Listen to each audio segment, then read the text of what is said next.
दोस्तों SIR 2025 का form आप किस तरीके से घर बैठे ऑनलाइन अपने मोबाइल से भर सकते हैं। आज की इस वीडियो में आपको कंप्लीट जानकारी देने वाला हूं। स्टेप बाय स्टेप आपको गाइड करूंगा कि आप किस तरीके से घर बैठे अपने मोबाइल से SIR का फॉर्म फिल कर सकते हैं। और दोस्तों ये फॉर्म फिल करने के लिए आपको किसी भी BLO के पास जाने की जरूरत नहीं पड़ेगी। घर बैठे अपने मोबाइल से ही ये फॉर्म आप फिल कर सकते हैं।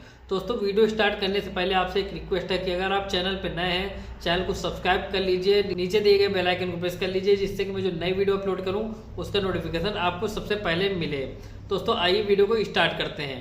तो फॉर्म को भरने के लिए सबसे पहले तो आप सभी को voterseci.gov.in जो इसका ऑफिशियल पोर्टल है, इसका जो लिंक है हमने वीडियो के डिस्क्रिप्शन में और पिन कमेंट के अंदर आपको दे रखा है, जहां से भी आप डायरेक्टली इस पोर्टल पर आ सकते हो। अब यहाँ पर आपको एक सेक्शन दिखेगा स्पेशल इंटेंसिव रिवीजन का 2026 का।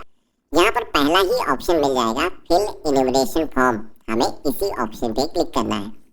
जैसे हमने क्लिक किया है तो यहाँ पर पहली बार अगर आप आ रहे हो, इससे पहले कभी भी आपने इस पोर्टल को यूज नहीं किया है, तो आपको यहाँ पर साइन अप करना होगा। मेरे केस में मेरा जो अकाउंट है वो बना हुआ है, तो हम अपना जो मोबाइल नंबर है दर्ज करेंगे और एक कैप्चा कोड दिखेगा, इसे फिल करेंगे और रिक्वेस्ट OTP के ऑप्शन पे क्लिक करेंगे तो हमारे फोन पर एक वेरिफिकेशन के लिए OTP आएगा। यहाँ पर हम दर्ज करेंगे और इस तरीके से हम लॉगिन हो जाएंगे।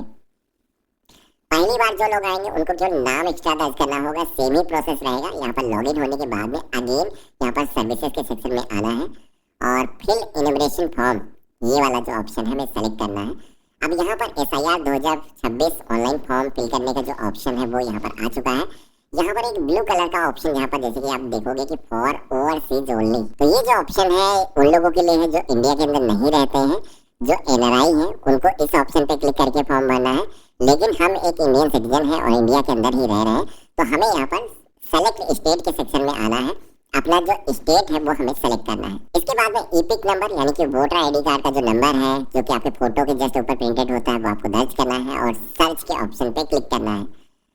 तो आपकी जितनी भी इंफॉर्मेशन है आप देखोगे कि आपका नाम आ चुका है, EPIC number, serial number, part number, ये सारी इंफॉर्मेशन यहाँ पर आ चुकी है। तो ये इंफॉर्मेशन आपको मिलान करनी है कि ये हमारी ही इंफॉर्मेशन है। इसके बाद में फॉर्म में नीचे की तरफ आना है, आपको अपना जो मोबाइल नंबर है यहाँ पर दर्ज करना है। लेकिन एक चीज यहाँ पर बता देता हूँ, जैसे कि एक रेड कलर का यहाँ पर मैसेज आ रहा है, जैसे कि आप देखोगे कि यहाँ पर दिखाया जा रहा है कि आप ऊपर जो नाम आपका मेंशन किया गया है वो यहाँ पर नाम आ रहा है कि ये जो नाम आपका है ये आपके आधार कार्ड पर सेम होना चाहिए अगर आप ऑनलाइन तरीके से इन्यूमरेशन फॉर्म भर रहे हो। अगर आपके खुद के नाम के अंदर यानी कि 2025 के अंदर आपका जो नाम था वोटर ID कार्ड पर वो सेम आपके आधार कार्ड से मेल खाता हो। अगर आपके वोटर ID कार्ड के अंदर कोई करेक्शन है, मतलब कोई सृष्टि है, तो ऐसे में यहाँ पर BLO का यहाँ पर नंबर दिखाया गया। अगर आप खुद से ऑनलाइन नहीं भर पा रहे हो तो BLO से आप हेल्प ले सकते हो, ऑनलाइन हो जाएगा। बस जिनके नाम के अंदर कोई स्पेलिंग मिस्टेक है, वो भी 2025 की बात हो रही है, तो उसके अंदर जो मतदाता सूची के अंदर नाम जो है अगर कोई मिस्टेक है आधार से, तो आपको मैनुअली फिर भरना होगा। तो मेरा काम यहाँ पर हो जाएगा। हम अपना जो मोबाइल नंबर है यहाँ पर दर्ज करेंगे और सेंड OTP के ऑप्शन पे क्लिक करेंगे। हमारे फोन पर एक वेरिफिकेशन के लिए OTP आएगा, यहाँ पर हम दर्ज करेंगे और इस तरीके से आप देखोगे कि इन्यूमरेशन फॉर्म यहाँ पर ओपन होकर के आ चुका है, जिसमें कि जैसे कि आप वहाँ पर देखते हो 3 सेक्शन मिलते हैं, यानी कि 3 तरीके के ऑप्शन आते हैं कि किस कैटेगरी के अंदर आप आते हो। पहला ऑप्शन है my name exist in elector roll of last SIR। तो जैसे कि कुछ स्टेट के अंदर 2002, 2003 के अंदर जो मतदाता सूची बनी थी उसके अंदर अगर आपका जो नाम है मौजूद है खुद का, तो पहला वाला ऑप्शन क्लिक करना है। लेकिन जैसे कि मेरे केस में आप देखोगे यहाँ पर बताया जा रहा है कि 2003 में जो मतदाता सूची होनी चाहिए थी, लेकिन उसके अकॉर्डिंग हमारी जो एज है उतनी नहीं थी तब, तो इस वजह से हमारा जो नाम है मतदाता सूची के अंदर नहीं होगा, तो वो ऑप्शन यहाँ पर हाईलाइट नहीं होगा। ऑफलाइन में लोगों को कंफ्यूजन होता है, लेकिन यहाँ पर क्या है पूरी तरीके से क्लियर हो जाता है। गवर्नमेंट को खुद से पता है कि वोटर ID कार्ड आपका कब बना है, ठीक है। तो ये जो ऑप्शन है, अगर आपका 2003 के मतदाता सूची के अंदर नाम नहीं था तो हाईलाइट नहीं होगा। फिर आपको यहाँ पर ऑप्शन मिलेगा सेकंड वाला, my parent name father, mother, grandfather, grandmother exist in the elector roll of the last SIR। तो ये जो ऑप्शन है आपको सेलेक्ट करना है। अगर आप अपने रिलेटिव जो है, जैसे कि आप माता पिता का जो वोटर ID कार्ड का जो नंबर है, डिटेल है, दर्ज करना चाहते हो, SIR की जो इन्फॉर्मेशन है जो वोटर लिस्ट के अंदर आपने देखी है वो आपको यहाँ पर फिल करना है। तो ये वाला जो ऑप्शन है सेलेक्ट करना है, जिसमें कि माता पिता हो गए या फिर आपके दादा दादी भी हो सकते हैं जिनका नाम लास्ट SIR 2003 की मतदाता सूची के अंदर शामिल है, तो उनकी डिटेल दर्ज करने के लिए सेकंड वाले ऑप्शन पे क्लिक करना है।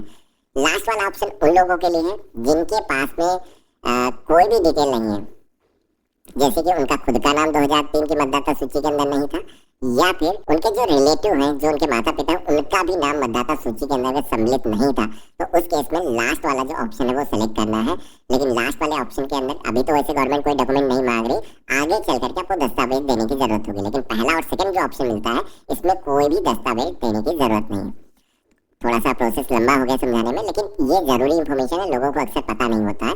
तो यहाँ पर जैसे कि हमें अपने रिलेटिव की इन्फॉर्मेशन दर्ज करना है, माता पिता की इन्फॉर्मेशन दर्ज करना है, तो सेकंड वाले ऑप्शन पे क्लिक करेंगे। एक अच्छा क्वेश्चन और भी आता है कि अगर कोई महिला है तो उसके केस में क्या होगा। तो देखो, महिला हो या पुरुष हो, मेन है जन्म किसने दिया है ना, तो मम्मी पापा की डिटेल दर्ज करनी है। अगर वो महिला शादी के पहले कहीं दूसरी जगह पे थी, वर्तमान में जहाँ पर है वहाँ पर आपको इन्विटेशन फॉर्म भरना है। लेकिन पुराने वाले वोटर लिस्ट यानी कि 2003 के अंदर अगर वो मतदाता थी, जैसे कि एग्जांपल लेते हैं, अभी उसकी शादी लखनऊ के अंदर हो चुकी है, पहले वो गुजरात के अंदर रहती थी, तो गुजरात की वोटर लिस्ट आपको देखनी है। वहाँ पर अगर उसका नाम सम्मिलित था या फिर उसके मम्मी पापा का नाम सम्मिलित था, तो वहाँ से डिटेल निकालनी है और इस फॉर्म के अंदर फिल करना है। अब यहाँ पर आपको सबसे पहले तो स्टेट सेलेक्ट करने के लिए बोला जाएगा, तो ये स्टेट 2003 वाला सेलेक्ट करना है जहाँ पर भी आपका नाम था, हमने सेलेक्ट कर लिया है।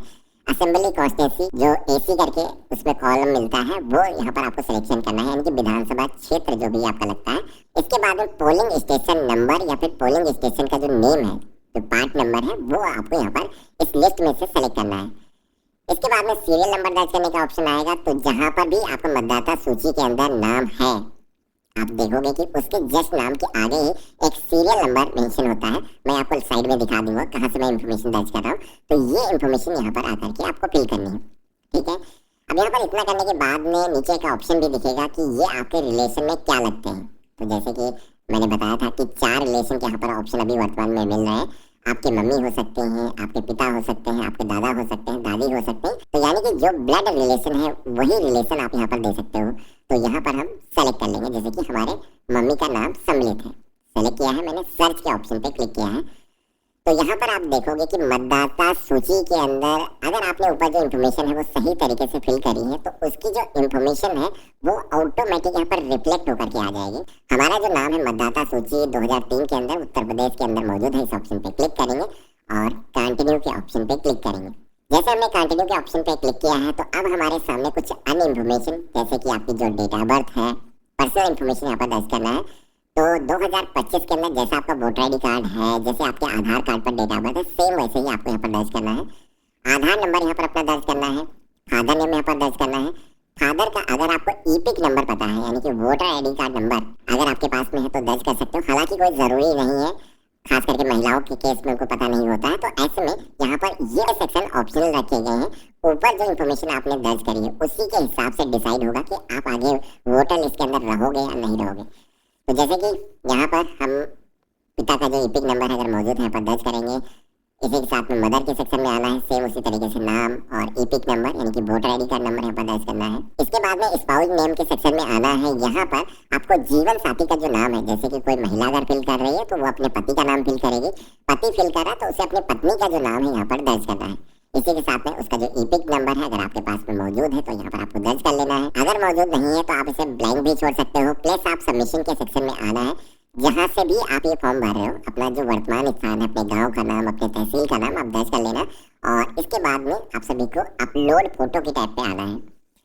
यहाँ पर आपको अपनी जो वर्तमान फोटो है वो अपलोड करना है और पासपोर्ट साइज की जो फोटो है वो होनी चाहिए, यानी कि ऐसी कोई सेल्फी मत अपलोड कर देना। जैसे एक प्रोफेशनल फोटो होती है वैसे अपलोड करना है। मैं एग्जांपल के लिए आपको स्क्रीन पे दिखा दूंगा। पासपोर्ट साइज की फोटो यहाँ पर आपको अपलोड करना है, जिसका जो साइज है मैक्सिमम 2 MB होना चाहिए। आज की डेट में मोबाइल फोन में 5-5 MB की फाइलें बन जाती है, तो ऐसे में इसको रिसाइज कर लेना है। PI7 करके एक वेबसाइट है, जहाँ पर जा करके आप अपना जो फोटो है वो सेलेक्ट करोगे, उसको क्रॉप कर सकते हो। जिस साइज का यहाँ पर फोटो चाहिए आप सेलेक्ट कर लेना। तो अगर साइज ज़्यादा है तो वहाँ से कर सकते हो, नहीं तो डायरेक्टली भी आप यहाँ पर अपलोड कर लेना। इस तरीके से आप देखोगे कि ये भी सेक्शन हमारा कंप्लीट हो चुका है। अब फॉर्म में हमें नीचे की तरफ आना है। सारी इन्फॉर्मेशन हमने दर्ज कर दी है। सबमिट की टैब पे क्लिक करेंगे। जैसे हमने सबमिट के ऑप्शन पे क्लिक किया है तो यहाँ पर E साइन करने होंगे, यानी कि हस्ताक्षर डिजिटल तरीके से होंगे, जो कि आधार के जरिए होंगे।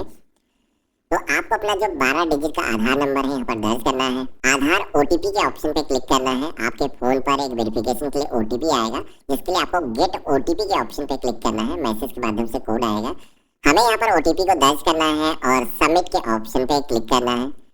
तो इतना करते ही आप देखोगे कि हमारे सामने सक्सेस का जो मैसेज है वो आ चुका है।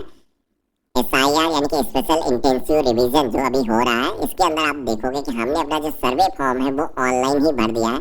यानी कि अब हमें कुछ भी करने की जरूरत नहीं है। हमें मैसेज भी आ जाता है कि हमारा जो फॉर्म है वो सक्सेसफुली सबमिट हो चुका है। अब हमें कुछ भी करने की जरूरत नहीं है। इलेक्शन कमीशन ऑफ इंडिया की तरफ से जैसे ही फाइनल मतदाता सूची जारी की जाएगी, तो उस सूची के अंदर भी हमारा जो नाम है वो सम्मिलित रहेगा। तो दोस्तों इस तरीके से आप घर बैठे अपने मोबाइल से SIR एनिमिनेशन फॉर्म बहुत ही आसानी से फिल कर सकते हैं। तो दोस्तों आपको ये वीडियो कैसे लगी? अगर वीडियो आपको पसंद आए तो वीडियो को लाइक करें, सब्सक्राइब करें और ज़्यादा से ज़्यादा लोगों को शेयर करें। धन्यवाद।